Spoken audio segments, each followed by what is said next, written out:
வணக்கம். அமரர் கல்கியின் பொன்னியின் செல்வன் 4ஆம் பாகம் மணிமகுடம். அத்தியாயம் 19. சிரிப்பும் நெருப்பும். பூங்குழலி தன்னை படகுடன் சேர்த்து கட்டியிருந்த கட்டுகளை அவிழ்க்க அவசரமாக முயன்றாள். அது அவ்வளவு இலகுவான காரியமாக இல்லை. சண்டாள பாவிகள் கயிற்றை தாறுமாறாக விட்டு முடிச்சுக்கு மேல் முடிச்சாக போட்டிருந்தார்கள். பூங்குழலியின் சிறிய கத்தி படகின் அடியில் கிடந்தது. ஒரு கரத்துக்காவது விடுதலை கிடைத்தால் கத்தியை எடுத்து கட்டுகளை அறுத்து எறியலாம். ஆனால் பாவிகள் மணிக்கட்டுகளை சேர்த்துத்தான் பலமாக பின்புறத்தில் கட்டியிருந்தார்கள். பூங்குழலி மிகவும் கஷ்டப்பட்டு குனிந்து பற்களினால் கத்தியின் பிடியை கவ்வி எடுத்து கொண்டாள். பற்களினால் கவ்விய வண்ணமே கத்தியை பிடித்து கொண்டு கயிற்றை ஓரிடத்தில் அறுத்தாள்.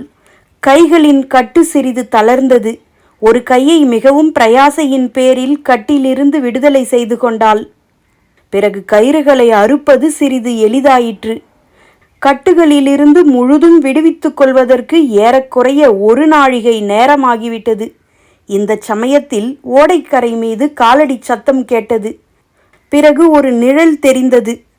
தன்னை கட்டி போட்டவர்களில் ஒருவன்தான் திரும்பி வருகிறான் போலும். அல்லது தான் கட்டுகளை அவிழ்த்து கொண்டு தப்பிவிடாமல் பார்த்து கொள்வதற்காக ஒருவனை பின்னால் விட்டு வைத்து சென்றிருக்கிறார்கள் போலும்.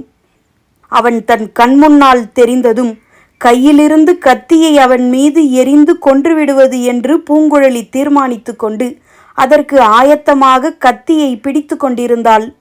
ஆனால் எத்தகைய ஏமாற்றம்!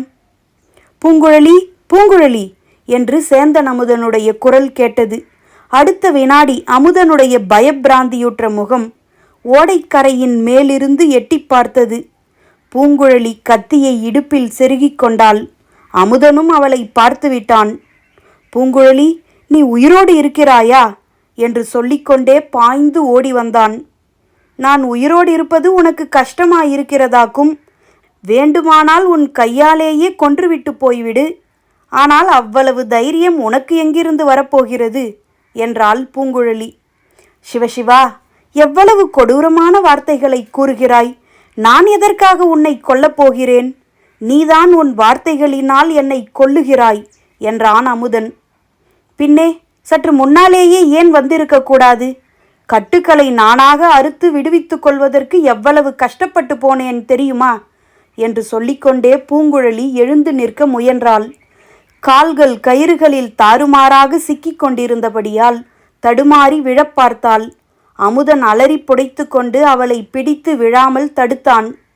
ஐயையோ, இப்படியா பாவிகள் உன்னை கட்டி போட்டுவிட்டு போனார்கள்? உடம்பெல்லாம் தடித்து போயிருக்கிறதே என்றான். இப்போது இவ்வளவு கரிசனப்படுகிறாயே, சற்று முன்னாலேயே வருவதற்கு என்ன?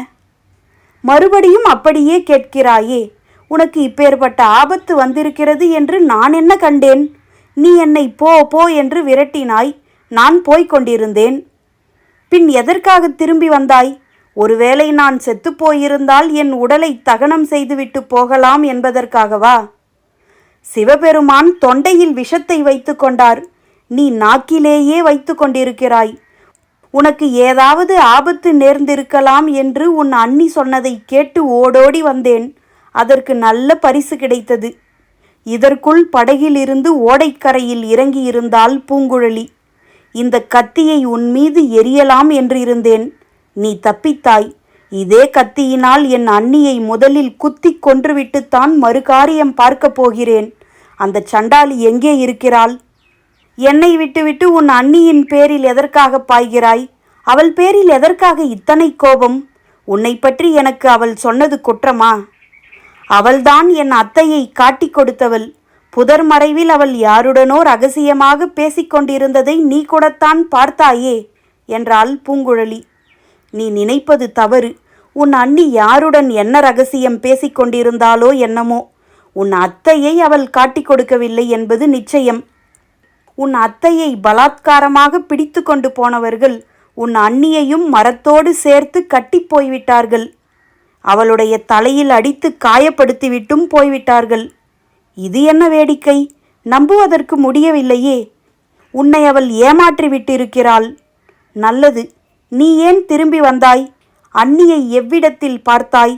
எல்லாம் விவரமாகச் சொல்லு. என்று பரபரப்புடன் பூங்குழலி கேட்டாள்.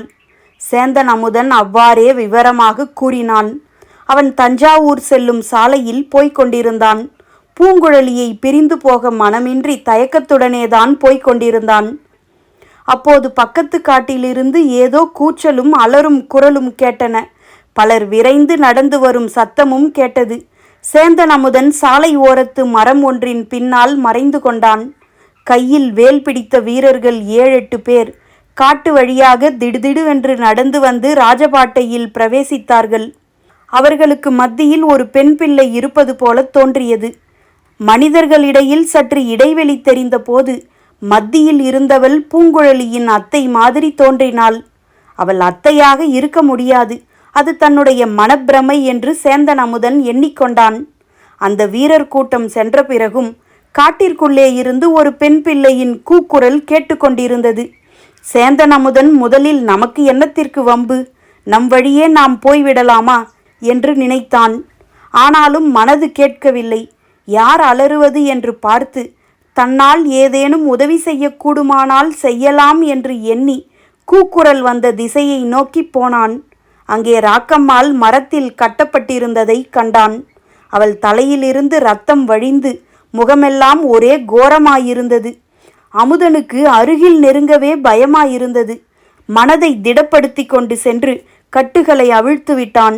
அவிழ்க்கும் போதே இந்த அக்கிரமம் யார் செய்தது, எதற்காகச் செய்தார்கள், சற்று முன் சாலையில் வந்து ஏறின மனிதர் யார், அவர்கள் மத்தியில் ஒரு பெண் பிள்ளையும் போனது போல் இருந்ததே, அவள் யார் என்றெல்லாம் கேட்டான்.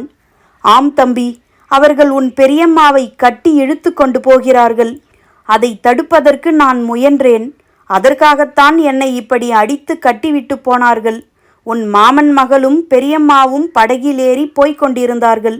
படகிலிருந்துதான் பெரியம்மாவை கட்டி இழுத்து வந்தார்கள். பூங்குழலியின் கதி என்ன ஆயிற்றோ தெரியவில்லை, ஓடிப்போய் பார் என்றாள். சேந்தன் அமுதன் திடுக்கிட்டு பூங்குழலியை தேடிக்கொண்டு புறப்பட்டான். அச்சமயம் ராக்கம்மாள், கொஞ்சம் பொறுத்தம்பி, பூங்குழலியும் அந்த ஊமை பிசாசும் படகில் ஏறி எங்கே புறப்பட்டார்கள் உனக்கு தெரியுமா? உன்னை ஏன் விட்டுவிட்டு போனார்கள்? நீ எங்கே தனியாக கிளம்பினாய் என்று கேட்டாள். இப்படி அவள் கேட்டது, முக்கியமாக ஊமை பிசாசு என்று சொன்னது சேந்தன் அமுதனுக்கு பிடிக்கவில்லை. எல்லாம் அப்புறம் சொல்லுகிறேன் என்று கூறிவிட்டு கால்வாயை நோக்கி ஓடி வந்தான். பூங்குழலியையும் அந்த மனிதர்கள் அடித்து போட்டிருப்பார்களோ, ஒருவேளை கொன்றே இருப்பார்களோ என்ற பதைபதைப்புடனே வந்தான். பூங்குழலி உயிரோடு இருப்பதையும் இரத்தகாயம் இல்லாமல் இருப்பதையும் பார்த்ததும் அவனுக்கு ஆறுதல் உண்டாயிற்று.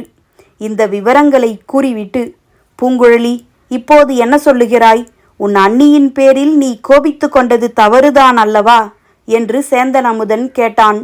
நீ சொல்லுவதை கேட்டால் அப்படித்தான் தோன்றுகிறது. அவளை எந்த இடத்தில் விட்டுவிட்டு வந்தாய்? அங்கே போய் பார்க்கலாம் வா என்றாள் பூங்குழலி. அவள் அங்கேயே இருப்பாள் என்பது என்ன நிச்சயம்? அங்கே இல்லாவிட்டால் அக்கம் பக்கத்தில் இருப்பாள், இல்லாவிடில் நம்மை தேடிக்கொண்டு வருவாள். அமுதா, நானும் என் அத்தையும் படகில் ஏறி எங்கே புறப்பட்டோம் என்று அண்ணி கேட்டாள் அல்லவா? ஆம், கேட்டாள். நீ அதற்கு மறுமொழி சொல்லவில்லையே. நிச்சயந்தானே? நிச்சயந்தான். ஊமை பிசாசு என்று அவள் சொன்னதும் எனக்கு உண்டான அருவருப்பினால் மறுமொழி சொல்லாமலே வந்துவிட்டேன். இனிமேல் நல்ல வார்த்தையாக கேட்டாலும் சொல்லாதே. நாங்கள் எங்கே புறப்பட்டோம் என்பதை அவள் ஏன் தெரிந்து கொள்ள விரும்புகிறாள்? அதற்கு ஏதோ காரணம் இருக்க வேண்டுமல்லவா? அமுதா, அத்தையை பிடித்து கொண்டு போனவர்களுக்கும் அன்னிக்கும் தொடர்பு இல்லை என்று நிச்சயமாக சொல்ல முடியாது. அன்னியின் மூலமாக அவர்கள் உளவறிந்து கொண்டு தங்கள் காரியம் முடிந்ததும் அவளை அடித்து கட்டி போட்டுவிட்டு போயிருக்கலாம். அப்படி இல்லாவிட்டாலும் அன்னி வேறு ஏதோ துர்நோக்கத்துடனேதான் எங்களை தொடர்ந்து வந்திருக்க வேண்டும். ஆகையால் அவளுடன் ஜாக்கிரதையாகவே நடந்து கொள். முழுவதும் அவளை நம்பி மோசம் போய்விடாதே. பூங்குழலி, உன் அண்ணியின் சன்னிதானத்தில் உன் அண்ணன் ஊமையாக இருந்து விடுவான் என்று சொல்லியிருக்கிறாயல்லவா? அதுபோலவே நானும் இருந்து விடுகிறேன். பேச வேண்டியதையெல்லாம் நீயே பேசிக்கொள். இதை கேட்ட பூங்குழலி சிரித்தாள். உன் சிரிப்பு என் செவிகளுக்கு இன்னமுதாய் இருக்கிறது. திருநாவுக்கரசரின் தேவாரப் பதிகத்தைப் போல் இனிக்கிறது என்றான் அமுதன். ஏதோ தவறி சிரித்து விட்டேன். அதை கேட்டு ஏமாந்து விடாதே. என் உள்ளத்தில் அனல் பொங்குகிறது, நெஞ்சில் நெருப்பு பற்றி எரிகிறது. நெஞ்சின் தாபத்தை தணிப்பதற்கு இறைவனுடைய கருணை வெள்ளத்தை காட்டிலும் சிறந்த உபாயம் வேறு இல்லை என்றான் சேந்தன் அமுதன்.